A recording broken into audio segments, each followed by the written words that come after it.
4 ने अलग अलग घर बना लिए, माँ बाप को छोड़कर उन्होंने अलग अलग घर बना लिए और वो चले गए।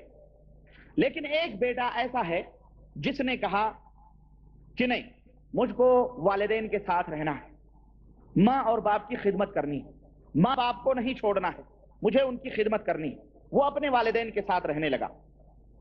अब जो अलग अलग जिन्होंने घर बनाया, जो वालिदैन से जुदा होकर के अलग अलग उन्होंने अपना मकान तामीर कर लिया और उन्होंने अलग अलग घर बना लिए, तो उन चारों बेटों के बारे में क्या कहा जाएगा? उन चारों के बेटों के बारे में यह कहा जाएगा कि ये वालिदैन से जुदा हो गए। किससे जुदा हो गए? ये वालिदैन से जुदा हो गए। लेकिन जो अपने माँ बाप के साथ लगा हुआ है और उनकी खिदमत कर रहा है, उनकी देखभाल कर रहा है, उसको यह नहीं कहा जाएगा कि वो अपने माँ बाप से जुदा हो गया है, बल्कि उसको यह कहा जाएगा कि अपने माँ बाप के साथ जुदा होने वाले वो 4 हैं जो अपने माँ बाप को छोड़ करके चले गए। तो ठीक इसी तरह से और इसी तरीके से हम ये समझें कि नबी करीम सल्लल्लाहु अलैहि वसल्लम की तमाम उम्मत एक थी। नबी करीम सल्लल्लाहु अलैहि वसल्लम की तमाम कलमा पढ़ने वाले मुसलमान जो थे वो एक थे। बाद में कुछ लोगों ने अलग अलग घर बना लिए, कुछ लोगों ने अलग अलग मकानात तामीर कर लिए और वो निकल गए। वो निकल करके बाहर चले गए और उन्होंने दूर घर बना लिया। लेकिन एक जमात ऐसी थी जिसने कहा नहीं, हम नबी करीम सल्लल्लाहु अलैहि वसल्लम के साथ, हम नबी करीम सल्लल्लाहु अलैहि वसल्लम के साथ लगे रहेंगे और आप सल्लल्लाहु अलैहि वसल्लम के दीन की और आपके सुन्नतों की खिदमत करते रहेंगे। उसने कहा हमको घर बनाने की जरूरत नहीं, हम नबी करीम सल्लल्लाहु अलैहि वसल्लम के साथ रहेंगे। तो जिस तरह से दूसरे लोगों, जिस तरह से वो चारों बेटे अलग होकर के अलग अलग घर उन्होंने बना लिए, समझ रहे हैं, उनको फिरका कहा जाने लगा। इसी तरह से ये लोग भी जो नबी करीम सल्लल्लाहु अलैहि वसल्लम से अलग होकर के इन्होंने अलग अलग जमातें बना ली, अलग अलग मजहब बना लिए, अलग अलग रास्ते बना लिए, अलग अलग टोलियां बना ली, ये लोग भी उसी मिसाल से आप समझिए इसी तरह से ये अलग हो गए, इसी तरह को फिरका हो गए।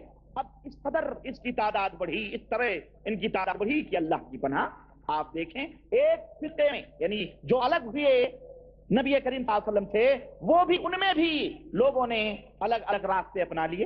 मिसाल के तौर पर इस्लाम के 4 फिरके या 4 टुकड़े जो मशहूर हैं, जो कहा जाता है ये 4 फिरके हैं इस्लाम के, यानी शाफई, मालिकी, हम्बली और ये क्या कहते हैं हनफी कहा जाता है। तब अब इन चारों में भी अलग फिरके बन गए। खुद जो ये फिरके बन के अलग हुए, फिर इनमें भी अलग अलग फिरके बन गए। हनफियों के अंदर भी कई फिरके बन गए, ये देवबंदी है, ये बरेली है, ये रजा खानी है, और फिर इनमें भी कई फिरके बन गए। जनाब अली, ये तिजानी है, ये कादरी है, ये चिश्ती है, ये नक्शबंदी है, ये सहरवर्दी है। अगर वो नबी से जुदा हुए तो फिर इख्तलाफात के शिकार ही होते चले गए और आज तक इंतशार और आज तक खलफशार के ये शिकार हैं। उनमें मुख्तलिफ जमातें और मुख्तलिफ टीमें बनी हुई हैं और नौबत और अल्लाह की लानत इस तरह जमी कि ये एक दूसरे को कुफ्र, काफिर और मुशरिक तक गर्दानते हैं।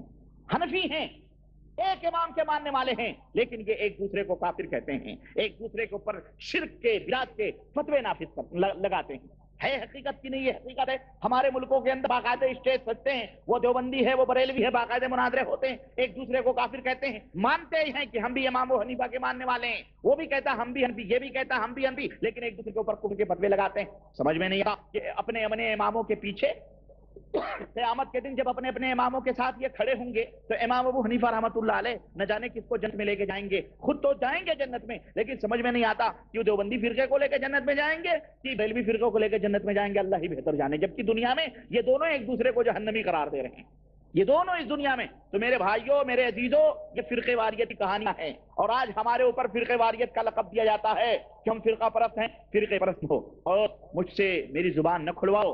अपने अपने इदारों में फिरका परस्तियों की तालीम दी जाती है। हमारे यहाँ तकरीबन 60 या 70% इदारे हैं जिनके अंदर मसजिदों पे बैठकर ये मुफ्तियाने किराम और ये अपने आप को मुहद्दिस कहने वाले, जिन्हें हदीस नहीं आती, हदीस का मफहूम नहीं आता, लेकिन अपने आप को मुहद्दिस कहते हैं, ये उम्मत के अंदर इंतशार पैदा करते हैं। ये तलबा के जहनों में फिरका वारियत की तालीम देते हैं। इन मदरसों में बैठकर ये कौम के सदकात और खैरात खा करके इन्होंने दुनिया के अंदर इंतशार पैदा करने की कोशिश की है और मसनद रसूल सल्लल्लाहु अलैहि वसल्लम का गलत फायदा उठाते हैं और उम्मत के अंदर एक दूसरे इमाम के ऊपर तानो तशरीह करते हैं कि ये देखो फलाने इमाम का ये कौल है, तुम्हारे इमाम का कौल ये है, तुम्हारे इमाम का कौल सही है, क्योंकि तुम्हारे इमाम जो थे वो बहुत बड़े मुत्तकी थे, बहुत बड़े परहेजगार थे। दूसरे امام کے بارے میں نکتہ چینی کی جاتی ہیں، دوسرے امام کے بارے میں عیب نکالے جاتے ہیں، وہ احمق تھے، وہ جاہل تھے، ان کے ماننے والے، یہاں تک کہا گیا ہے فقہ کی کتابوں میں، یہاں تک کہا گیا ہے نعوذ باللہ، اور یہاں تک کہا گیا، اتنی دکھ بھری داستان ہے، یہاں تک کہا گیا اور امت کو تقسیم کرنے کے لیے کہ اگر کوئی حنفی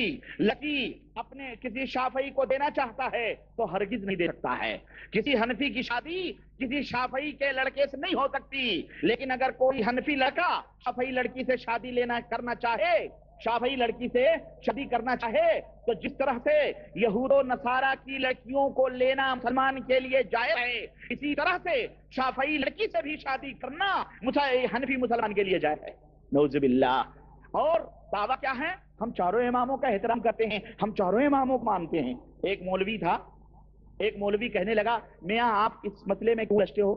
ارے بھائی اسلام ہے، اسلام ایک شہر ہے، اسلام ایک شہر ہے، اس شہر میں 4 دروازے ہیں، تو جو اس دروازے سے شمال کے دروازے سے داخل ہو رہا ہے وہ بھی شہر میں آ رہا ہے، جو جنوب کے دروازے سے داخل ہو رہا ہے وہ بھی شہر میں آ رہا ہے، جو مشرق کے دروازے سے داخل ہو رہا ہے وہ بھی شہر میں آ رہا ہے، جو مغرب کے دروازے سے داخل ہو رہا ہے وہ بھی شہر میں آ رہا ہے، تو یہ چاروں تو ایک نہر ہیں، یہ تو مل تو رہی ہیں اسی سمندر میں، مل تو چاروں دروازے مل کے شہر ہی میں آ رہے ہیں، تو اسلام ایک شہر ہے، حنفی ہو کہ شافعی ہو کہ مالکی ہو کہ حنبلی ہو، یہ مل ملا کے شہر ہی میں داخل ہو رہے ہیں۔ ایک بزرگ نے کہا محترم مثال تو آپ نے بڑی اچھی دی، لیکن میں آپ سے پوچھنا چاہتا ہوں، اور آپ لوگ بھی ذرا ذہن کھول کر کے ایسے لوگوں کو ذرا یہ آئینے دکھا دیا کرو، ان سے کہو محترم ذرا آپ کو یہ بتلائیں۔ انہوں نے کہا محترم ہمیں ذرا بتلائیے کہ آج یہ جو 4 دروازے آپ ہمیں دکھا رہے ہو، یہ 4 دروازے کب بنے اسلام میں؟ یہ 4 دروازے کیا نبی صلی اللہ علیہ وسلم کے زمانے میں تھے؟ بھئی اسلام ایک شہر، اسلام تو تھا، اسلام تھا کہ تھا؟ ہمارے نبی جناب محمد رسول اللہ صلی اللہ علیہ وسلم اسلام لے کر آئے اور اسلام کو مکمل کر دیا گیا، اللہ تعالیٰ نے مکمل کر دیا، اسلام آیا، اسلام مکمل تھا، نبی کے زمانے میں بھی اسلام تھا، نبی ہی اسلام لے کر کے آئے، تو یہ بتلائیں کیا یہ چاروں دروازے اس وقت جب نبی صلی اللہ علیہ وسلم نے یہ اسلام کا شہر لوگوں کے سامنے رکھا تو یہ چاروں دروازے تھے؟ کب پیدا ہوئے 4 دروازے؟ انہوں نے کہا بھائی یہ بعد میں پیدا ہوئے، کب پیدا ہوئے؟ 4 صدی ہجری میں، یعنی نبی کریم صلی اللہ علیہ وسلم کے جانے کے 400 برس کے بعد میں یہ 4 دروازے نکلے، تو صاحب نے کہا کہ حضرت محترم مثال تو آپ نے دی، ہم کو یہ بتلائیں کہ اس اسلام میں داخل ہونے کے لیے 400 برس سے پہلے بھی کوئی دروازہ تھا؟ انہوں نے کہا ظاہر ہے ہاں وہ دروازہ تھا، جبھی تو لوگ مسلمان ہوتے تھے، جبھی تو لوگ اسلام میں داخل ہوتے تھے، تو وہ جو دروازہ نبی کریم سے لے کر کے 400 برس تک تھا وہ دروازہ کون سا تھا؟ آج مسلمانوں کو وہ دروازے دکھاؤ، 400 برس کے بعد پیدا ہونے والے دروازوں کی انہیں ضرورت، وہ دروازہ دکھاؤ جو دروازہ انہیں اسلام میں لے جا رہا ہو، جو مدنی تاجدار جناب محمد رسول اللہ صلی اللہ علیہ وسلم کے زمانے کا دروازہ ہے، اس دروازے کو تو تم نے بند کر دیا اور اپنی مرضی سے 4 دروازے چھوڑ دیے، کس نے تم سے کہا تھا؟ کیا اللہ نے فرمایا ہے کہ تم حنفی بنو، تم شافعی بنو، تم مالکی بنو، تم حنبلی بنو، تم شاذلی بنو، تم رفاعی بنو، تم تیجانی بنو، تم قادری چشتی نقشبندی سہروردی ابو العلائی مجددی رضوی قادیانی بنو؟ اللہ نے فرمایا ہرگز نہیں فرمایا، نبی نے فرمایا ہے ہرگز نہیں فرمایا، صحابہ نے فرمایا ارے میاں اتباع کمی ہے تو ان لوگوں کی اتباع کرو جنہیں اللہ تعالیٰ نے رضی اللہ عنہم ورضوا عنہ کا خطاب عطا فرمایا ہو کہ اللہ ان سے راضی وہ ان سے راضی۔ حضرت ابوبکر صدیق رضی اللہ تعالیٰ عنہ کے نیچے حضرت عمر فاروق اعظم صحابہ کرام تھے، لیکن حضرت عمر نے کوئی صدیقی فرقہ نہیں نکالا کہ چلو بھائی ہم ابو بکر نے محمد الرسول اللہ صلی اللہ علیہ وسلم کی تقلید کی تو ہم ابو بکر کی تقلید کریں گے کیونکہ ہمارا مقام ان کے بعد ہے، اور ظاہر ہے ان کے بعد حضرت عمر کا مقام تھا، تو حضرت عمر فاروق اعظم نے کسی صدیقی فرقے کی تقلید نہ کی، نہ ہی یہ نام دیا کہ چلو صدیقی فرقہ نکالا جائے۔ عمر فاروق اعظم کی 12 برس سے زیادہ حکومت تھی، انہوں نے کوئی فاروقی گروہ نہیں نکالا۔ حضرت عثمان غنی کی حکومت تھی، ان کے نام سے کوئی عثمانی گروپ نہیں نکلا۔ حضرت علی کے زمانے میں کوئی علوی گروپ نہیں نکلا، یہ بعد کے بعد لوگوں نے۔ تو جب صحابہ کرام نے ایک دوسرے کی تقلید نہیں کی تو تم کیوں ان کے پیچھے پڑے ہو جن کے بارے میں خود انہوں نے یہ فرمایا ہے، خود ان ائمہ نے یہ فرمایا ہے کہ یارو دیکھو میری اگر کوئی بات اللہ اور اس کے رسول کی بات سے ٹکرائے تو میری بات کو چھوڑ دینا اور اللہ اور اس کے رسول کی باتوں کو لے لینا۔ وہ تو خود تعلیم دے کر کے بیچارے گئے ہیں، وہ تو خود یہ علم دے کر کے گئے ہیں۔ تو میرے عزیز میرے دوست قصہ مختصر، میں یہ تو بڑی لمبی داستان ہے، میں یہ کہاں تک آپ کے سامنے بیان کروں، نہ میں یہ بھی ایک موضوع ہے الگ تقلید کا، میں وہ کھولنا نہیں چاہتا۔ آج کا جو موضوع ہے وہ ہے جنتی جماعت کی نشانیاں کیا ہیں، کس طرح سے کون سی وہ جماعت ہے جس میں داخل ہو کر کے آپ جنت میں جا سکتے ہو۔ समझ रहे? कौन सी जमात है जिसके अकीदा और जिसके आमाल और जिसके मनहज के ऊपर चल करके आप अपने आप को यह कह सकते हो कि इंशाअल्लाह तबारक तआला हम जन्नत में जाएंगे और उम्मीद रख सकते हो। समझ रहे? जाहिर है कि जमात से ये भी मैं आपको बता दूं कि सिर्फ निस्बत कर लेने से आदमी ये भी नहीं होता कि निस्बत कर लिया और अमल आपका नहीं।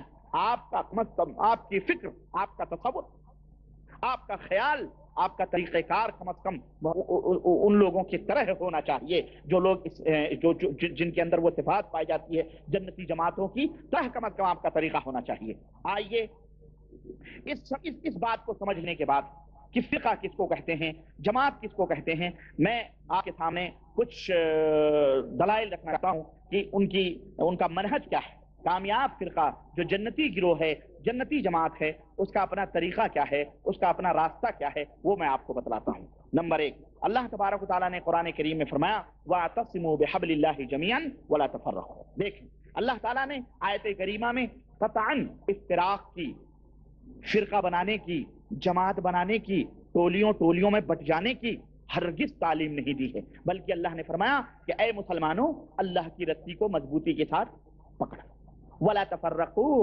और टुकड़े टुकड़े फिरके न बनो।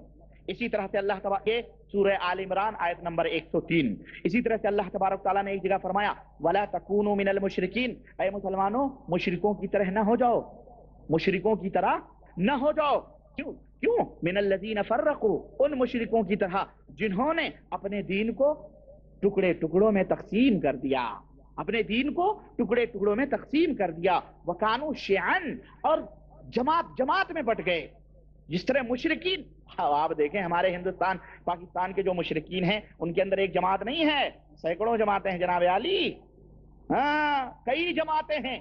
वही निशानी है मुशरिक की। समझ लें, मुशरिक जो भी होगा वो एक जमात उसके अंदर नहीं हो सकती, उसके अंदर कई टोलियां होंगी। देख लो आप, कहने की जरूरत नहीं है, बात कड़वी है, लेकिन अक्लमंदारा इशारा काफी, अक्लमंदों के लिए इशारा काफी है।